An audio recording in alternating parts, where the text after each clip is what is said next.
Cakapnya mana? Ustaz ulang ya. Menggali tanah mencari perunggu. Perunggu dicari untuk buat medali. Ini anak-anak Ustaz ini banyak yang sudah mendapatkan medali. Iya, betul. Medali emas, medali perunggu, Perak. medali perak. Masya Allah. Sekarang saatnya acara yang ditunggu-tunggu. Tauji yang akan disampaikan oleh Ustaz Hanan At-Taqi. Tauji bersempena dengan Hari Milad IBS Riau yang ke-15 dengan tema Cahaya Surgawi untuk Generasi Berakhlak Qurani yang akan disampaikan oleh Al-Mukarram Al-Ustaz Tengku Hanan At-Taqi LC. Kepada beliau kami persilahkan.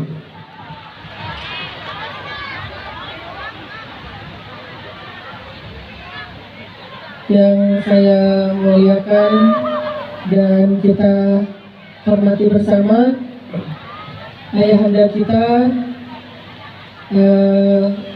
ayahanda Kanda Buya Haji Muhammad Ghazali, kemudian ayahanda kita juga Kiai Haji Muhammad Rashid, kemudian ayahanda dan kanda kita Al Ustadz Hikmatullah, kemudian juga para ustadz, para alim ulama.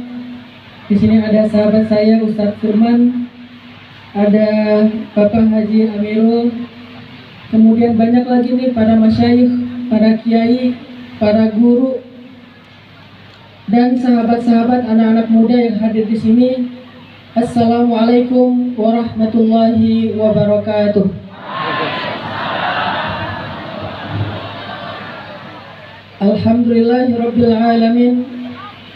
Alhamdulillahilladzi la yukhayyibu man amalah wa la yaruddu man sa'alah wa la yaqta'u man wasalah wa la yaslubu man syakarah wa la yakilu man tawakkala alaih. Asyhadu an la ilaha illallah wahdahu la syarika lah wa asyhadu anna Muhammadan abduhu wa rasuluhu la nabiyya ba'dah. Allahumma salli wa sallim wa barik ala sayyidina Muhammad wa ala alihi wa ashabihi wa man tabi'ahu ila yaumil qiyamah. Rabbi syrah li sadri wa yassir li amri wa hlul 'uqdatan min lisani yafqahu qawli. Kanda-kanda para ustadz, mohon izin saya ingin sedikit memotivasi sahabat-sahabat, teman-teman, guru-guru yang ada di hadapan saya dalam rangka Semarak Milad 15 tahun IBS Riau Al-Ihsan Boarding School. Mudah-mudahan apa yang saya sampaikan menjadi kebaikan. Walaupun sebetulnya di hadapan kita ini ada guru-guru hebat, guru-guru besar, yang saya juga mendengar ceritanya menjadi inspirasi buat saya. Tetapi terkadang yang berbicara tidak lebih tahu daripada yang mendengar. Saya pernah membaca kisah kecil Imam Al-Ghazali. Suatu subuh pernah mengajarkan ilmu di sebuah masjid, mengajarkan ayat-ayat Allah kepada jamaahnya. Setelah selesai mengajar, salah satu di antara jamaahnya ngangkat tangan dan bertanya, "Ya Syekh, saya ingin bertanya. Di dalam Al-Quran Allah Subhanahu wa Ta'ala berfirman, Kulla yawmin huwa fi sya'n. Setiap hari Allah sibuk. Maka saya ingin bertanya, Ma sya'nullahil yawm. Apa kesibukan Allah pada hari ini?" Kemudian Imam Al-Ghazali merasa ini pertanyaan belum pernah beliau dengar, dan beliau mengatakan, beri saya waktu hatta ghad, sampai besok. Kemudian malamnya Imam Al-Ghazali mencoba untuk mencari jawabannya dari ayat, dari hadis, dari pendapat para ulama, tidak menemukan jawaban apa kesibukan Allah hari ini. Hari kedua setelah selesai mengajar di sholat subuh, orang itu bertanya lagi, "Ya Syekh, apa kesibukan Allah hari ini yang Allah sebutkan kulla yaumin huwa fi sya'n?" Kata Imam Al-Ghazali, beri saya waktu 1 hari lagi. Maka setelah 3 kali berturut-turut, malamnya sebelum mengajarkan ilmu setelah subuh, Imam Al-Ghazali sebelum tidur sholat 2 rakaat. Kemudian sholawat kepada Nabi. Kemudian berdoa kepada Allah agar diberikan faham apa maksud dari kulla yaumin huwa fi sya'an. Setelah itu Imam Al-Ghazali tidur. Di dalam tidurnya Imam Al-Ghazali bermimpi ketemu dengan Rasulullah SAW. Kemudian di dalam mimpi itu Nabi mengajarkan kepada Imam Al-Ghazali, wahai Aba Hamid, wahai Muhammad, apa yang ditanyakan kepadamu oleh orang itu? Kemudian orang itu, Imam Al-Ghazali menjawab, dia bertanya tentang makna kulla yaumin huwa fi sya'an ya Rasulullah. Kemudian Rasulullah mengatakan, jawablah kepada dia, setiap hari Allah sibuk membukakan pintu ampunan untuk hambanya yang berbuat dosa di siang hari dan diampuni di malam hari. Yang berbuat dosa di malam hari diampuni di siang hari. Setiap hari Allah sibuk membukakan rahmat bagi hamba-hambanya yang menginginkan rahmat Allah. Setiap hari Allah bertanya, hal min taib, hal min dihajah. Dan setiap hari Allah mengangkat derajat satu kaum dan merendahkan derajat kaum yang lain. Sampaikan jawaban itu kepada orang yang bertanya. Bangun dari tidur, Imam Al-Ghazali sangat senang, merasa sudah mendapatkan jawaban yang luar biasa langsung dari Rasulullah melalui mimpi. Selesai sholat subuh, Imam Al-Ghazali mengajarkan ilmu seperti biasanya. Lalu di akhir Imam Al-Ghazali bertanya, di mana orang yang kemarin bertanya kepada saya tentang ayat Al-Quran? Orang itu mengangkat tangan, saya ya Syekh, coba ulang pertanyaanmu. Dia mengulang pertanyaannya. Kemudian Imam Al-Ghazali menjawab dengan lancar, persis seperti yang diajarkan di dalam mimpi beliau. Setelah selesai Imam Al-Ghazali menjawab, orang tersebut mengatakan, ya Syekh, banyak-banyaklah berselawat kepada orang yang telah mengajarkan itu kepada Anda di dalam mimpi. Imam Al-Ghazali kaget. Bagaimana dia tahu isi mimpi saya? Bagaimana dia mengerti apa yang saya alami? Bagaimana dia tahu dari mana jawaban itu saya dapatkan? Kemudian Imam Al-Ghazali mengatakan, bisa jadi seseorang mengajarkan fikih kepada orang yang lebih faqih daripada dia. Bisa jadi seseorang mengajarkan Al-Quran kepada orang yang lebih akrab daripada dia. Bisa jadi seseorang mengajarkan ilmu kepada orang yang lebih alim daripada dia. Jadi saya di sini adalah seseorang yang sedang belajar dan hanya mendapatkan kesempatan yang sangat langka bisa berbicara di hadapan guru-guru saya, teladan-teladan dan inspirasi saya dan inspirasi kita semuanya. Saya ketika mendengar cerita dari Ustaz Firman tentang perjuangan Kanda Buya Muhammad Ghazali, bagaimana awal-awal IBS ini dibangun 2008 ya Ustaz, Masya Allah. Saya merasa bahwa apa yang dilakukan di 2008 itu adalah sebuah karya yang mungkin kita tidak pernah terbayang akan sebesar ini. Tapi saya tidak melihat 2008-nya.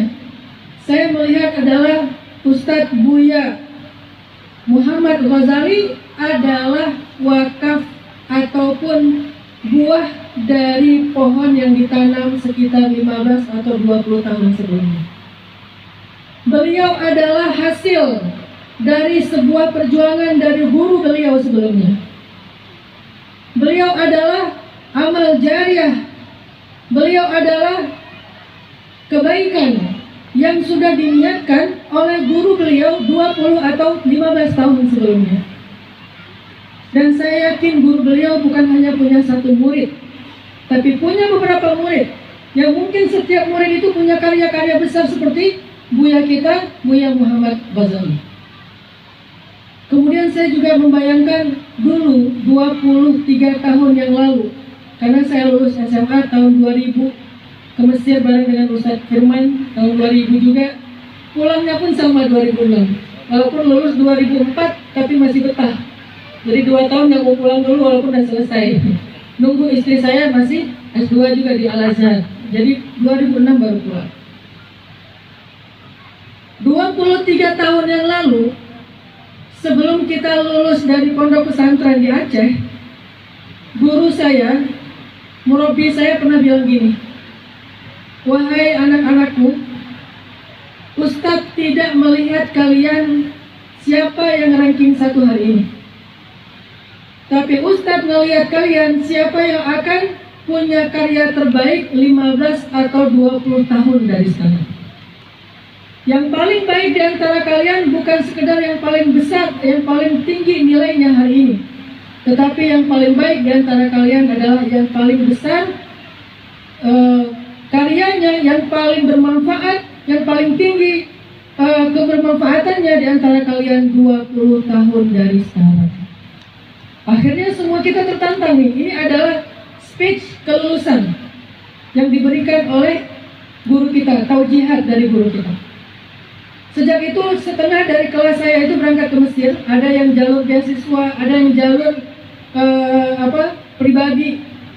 Setengah dari satu kelas itu yang laki-laki semuanya ke Mesir, setengahnya. Beberapa ada yang di Eropa, ada yang di Taiwan, ada yang di Australia, ada yang di beberapa negara. Dan waktu itu Aceh mendapatkan beasiswa S2 yang sangat banyak dari pemerintah setelah tsunami di luar negeri.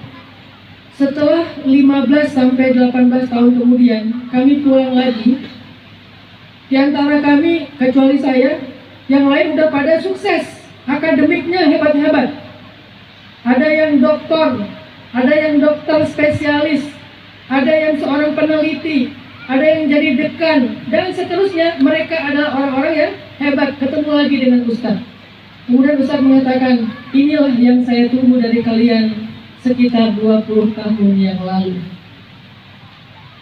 Maka di sini saya belajar dari Ustadz Muhammad Ghazali, dari guru saya, dari para asatidz di sini.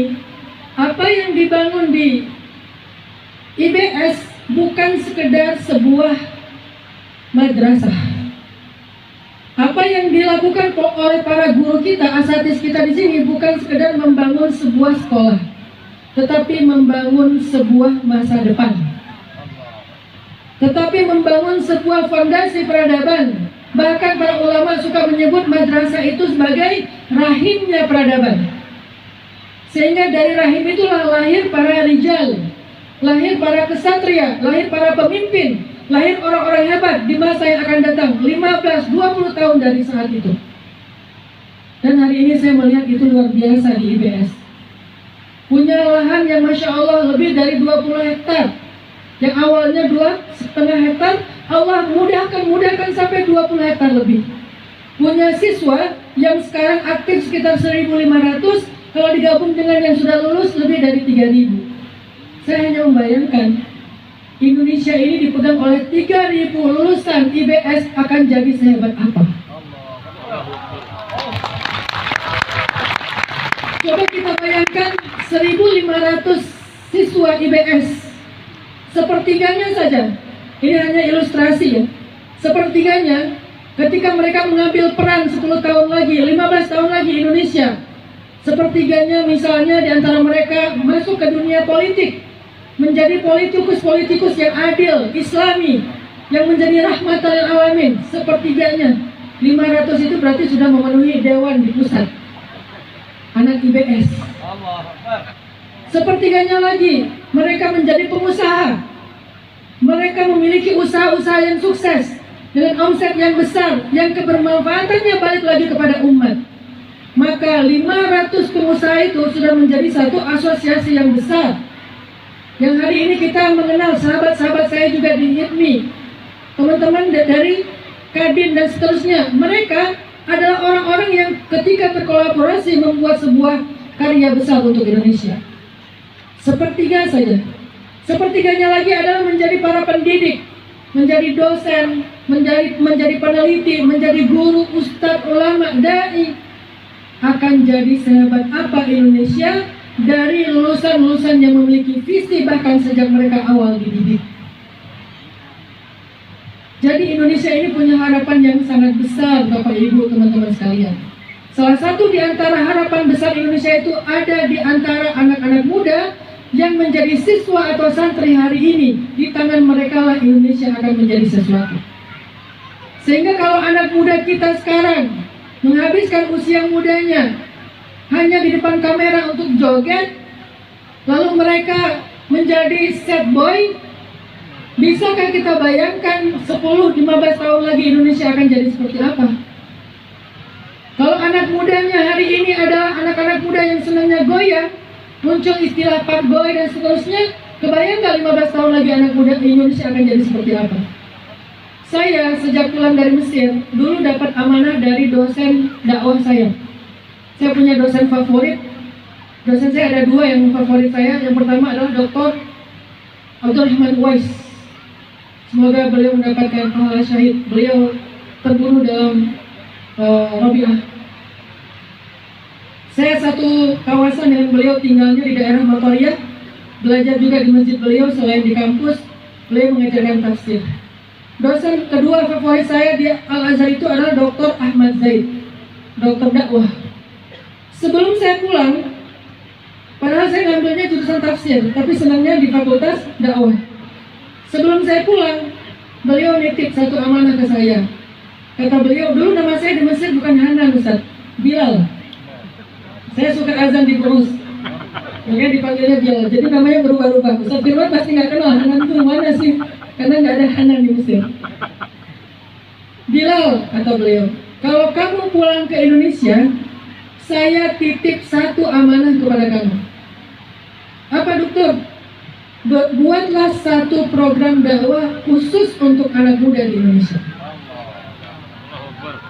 Padahal saya bukan mahasiswa yang pintar, bukan yang nilainya mumtaz, bukan yang paling sering muncul di kelas, mungkin karena sering ngobrol di luar kelas saja. Sehingga beliau mengatakan, saya titip ke kamu satu amanah, buatlah program khusus buat anak muda di Indonesia, nggak usah mikir yang lain-lain. Sehingga ketika saya pulang dari Mesir 2006, hal yang pertama saya lakukan adalah saya ingin meriset anak muda di Indonesia. Saya tidak mau membuat program yang sifatnya hanya spontan. Saya ingin membuat program yang sifatnya sustain. Ada kurikulumnya sampai 20 tahun ke depan, 15 atau 20 tahun ke depan. Ada periodisasi yang akan kita berikan kepada anak muda untuk dakwah. Mulailah saya belajar lagi, riset tentang dunia anak muda, masuk ke tengah-tengah dunia anak muda.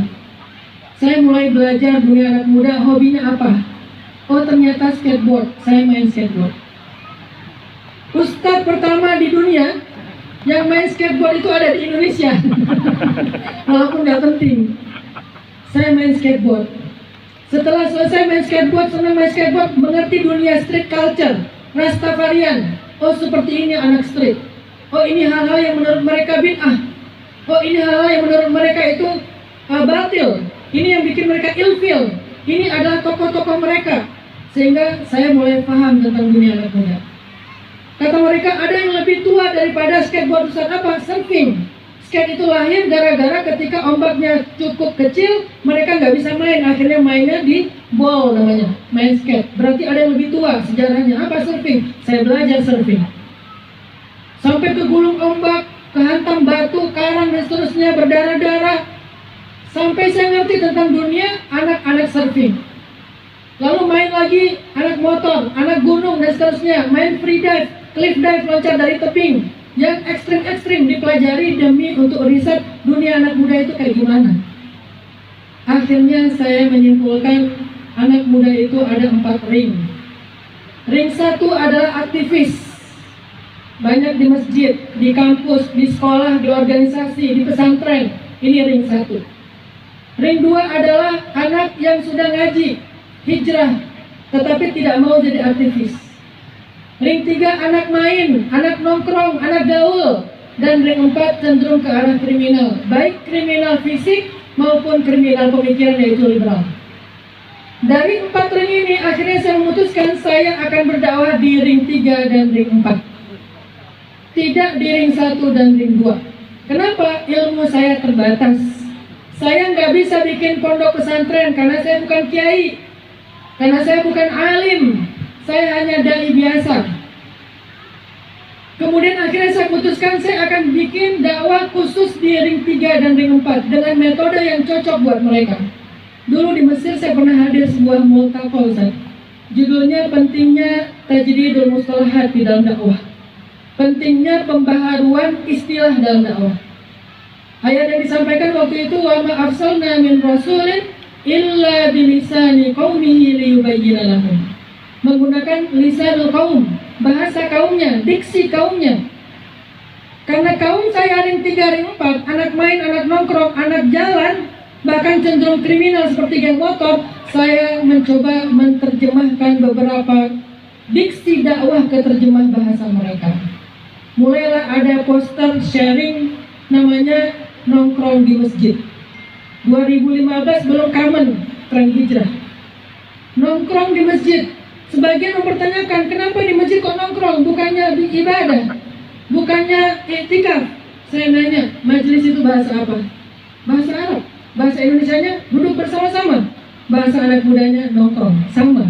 Majelis, duduk, nongkrong, hanya beda terjemah. Oh iya ya, akhirnya oke, gak apa-apa. Nongkronglah di masjid. Anak muda dulu senangnya nongkrong. Nongkrong itu lifestyle. Cuman ada yang positif, ada yang belum positif. Saya nggak suka mengatakan kalimat negatif. Ada yang positif, ada yang belum positif. Yang belum positifnya apa? Nongkrongnya di beer house, nongkrongnya clubbing, nongkrongnya nonton konser, datang jungkuk. Mereka ngantri panjang tuh, Masya Allah, sampai di bandara mereka nunggu Justin Bieber. Itu nongkrongnya anak muda.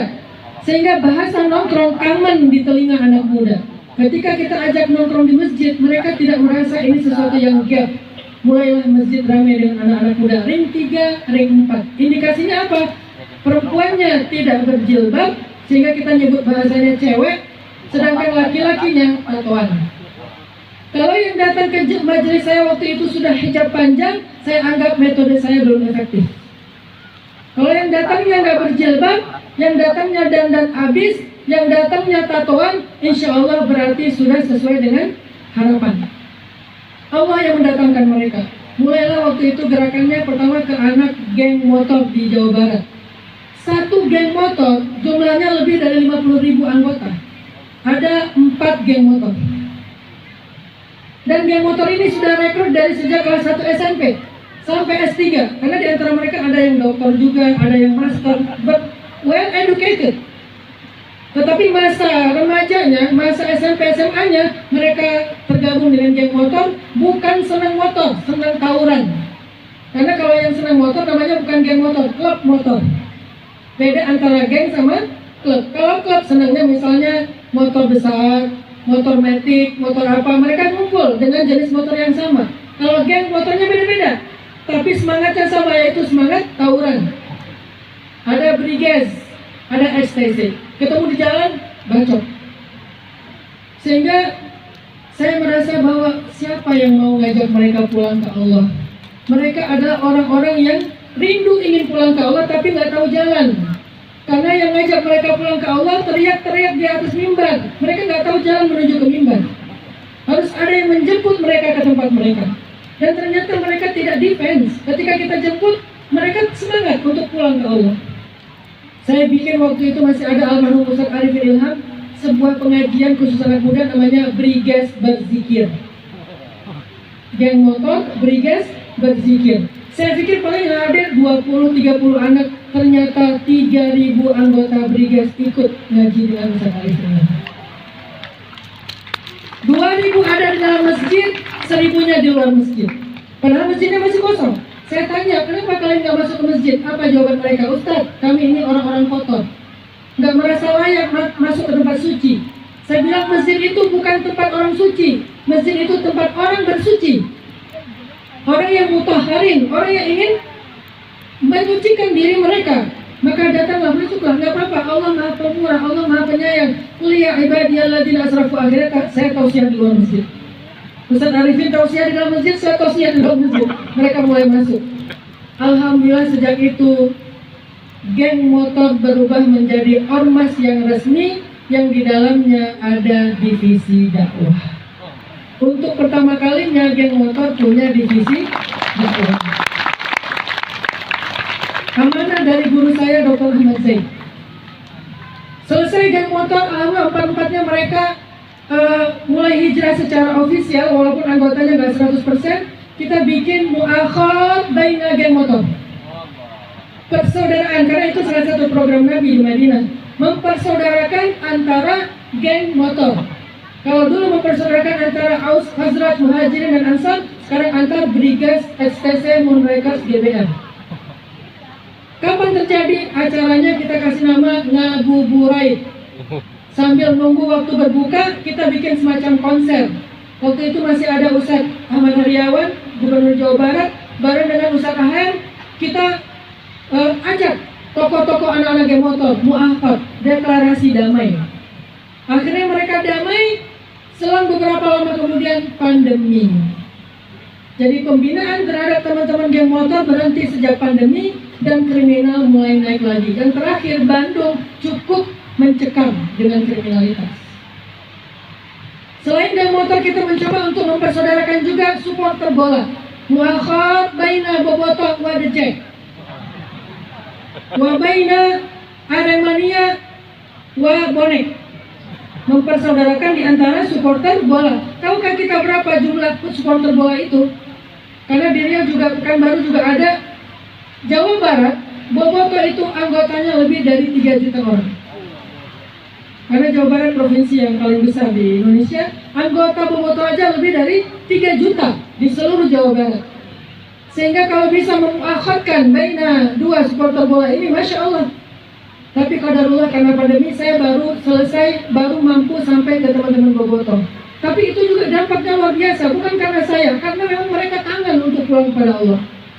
Yang terjadi apa? Alhamdulillah ketika tokoh-tokohnya sudah mulai hijrah, panglimanya yang biasanya nggak pakai baju, tatoan, nabu drum gitu di depan stadion, kemudian yang lain semuanya bernyanyi yel-yel. Alhamdulillah panglimanya umroh, kemudian hijrah. Tadinya namanya Yana Boal, setelah hijrah menjadi Yana Umar. Sebelum hijrah, Yana Boal menjadi Yana Umar.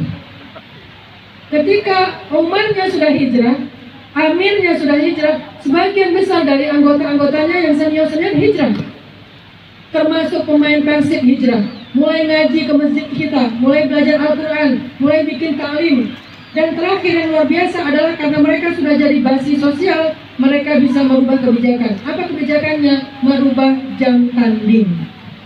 Yang tadinya tanding menjelang maghrib, sehingga pasti maghribnya kelewat, akhirnya mereka desak untuk berubahlah jam tanding Persib. Kalau lagi kandang, tandingnya setelah maghrib. Karena mereka sudah ada antusiasme untuk sholat maghrib, kita sediakan masjid portable di depan stadion dengan tempat wudhu juga yang kita sediakan secara darurat. Alhamdulillah walaupun nggak semuanya, tapi ada ratusan bahkan hampir 1000 orang dari mereka sebelum bertanding sholat jamaah dulu di luar stadion. Masuk ke stadion, apa yang terjadi? Karena panglimanya sudah jadi Umar, sebelum pertandingan Persib dia tidak lagi memimpin yel-yel saja, tetapi memimpin membaca Al-Fatihah dan membaca salawat satu stadion. Cuman ada satu ekspresi yang bukan dari saya, tapi inisiatif mereka yang kemudian mereka didenda gara-gara ketika gol mengibarkan bendera Palestina. Karena ini dianggap pelanggaran, kena denda.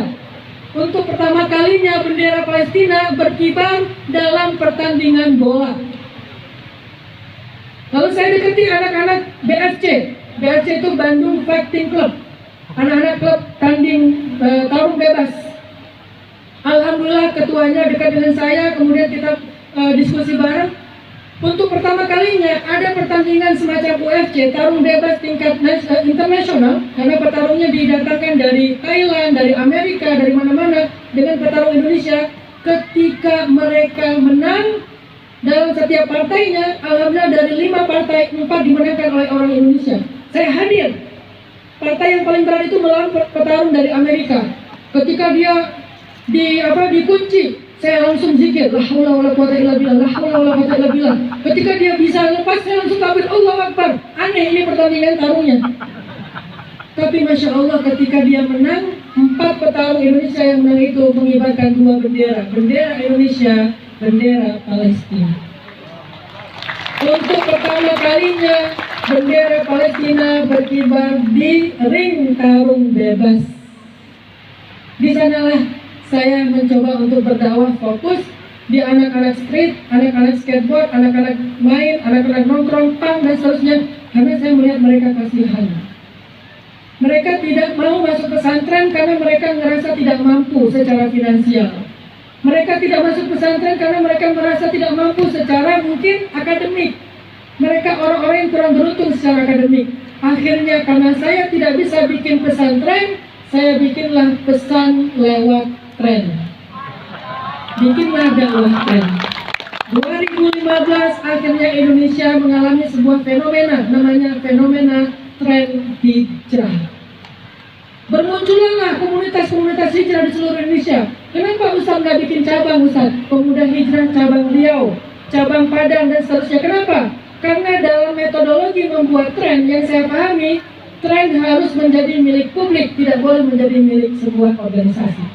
Sehingga pemuda hijrah sengaja disetting tidak punya cabang, tetapi gagasannya yang menjadi cabang. Kita tidak membuat cabang yayasan, tetapi membuat cabang gagasan. Afiliasinya bukan organisasi, tetapi afiliasinya adalah sebuah idealisme dan sebuah keyakinan.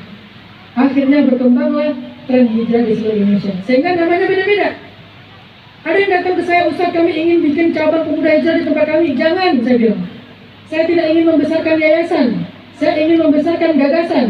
Coba bikin dengan nama kalian sendiri. Semakin variatif, semakin bagus.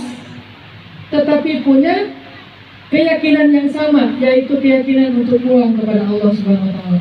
Itu yang dulu saya belajar dari Dr. Ahmad Zaid. Beliau kebenaran adalah Ketua Asosiasi Dakwah Pemuda se-Afrika. Jadi beliau Ketua Asosiasi Dakwah Pemuda se-Afrika, dan saya coba walaupun nggak talaki amat, tapi seringlah duduk bareng dengan beliau, walaupun nggak mulazamah banget. Apa yang ingin saya sampaikan kepada teman-teman guru di sini adalah cobalah ajarkan visi kepada murid-murid kita. Ternyata nggak pernah saya bayangkan visi yang diberikan oleh guru saya ketika saya masih lulus pondok dulu, itu membekas sekali bagi saya, menjadi guidance saya untuk berbuat sesuatu setelah saya lulus.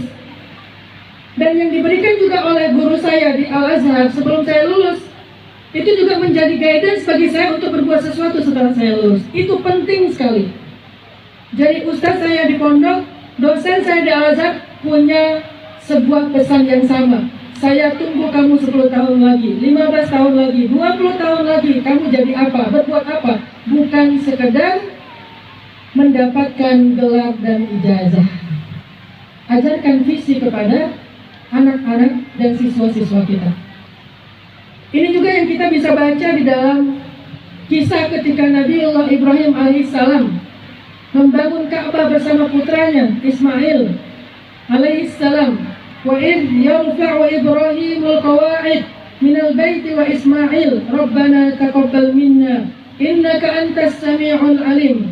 Apa visinya? Rabbana waj'alna muslimaini laka wa min dzurriyyatina ummatan muslimatan lak wa arina manasikana wa tub 'alaina innaka antat tawwabur rahim. Kalimat visinya adalah Rabbana wa ba'ath fihim rasulan minhum yatlu 'alaihim ayatika wa yu'allimuhumul kitab wal hikmah wa yuzakki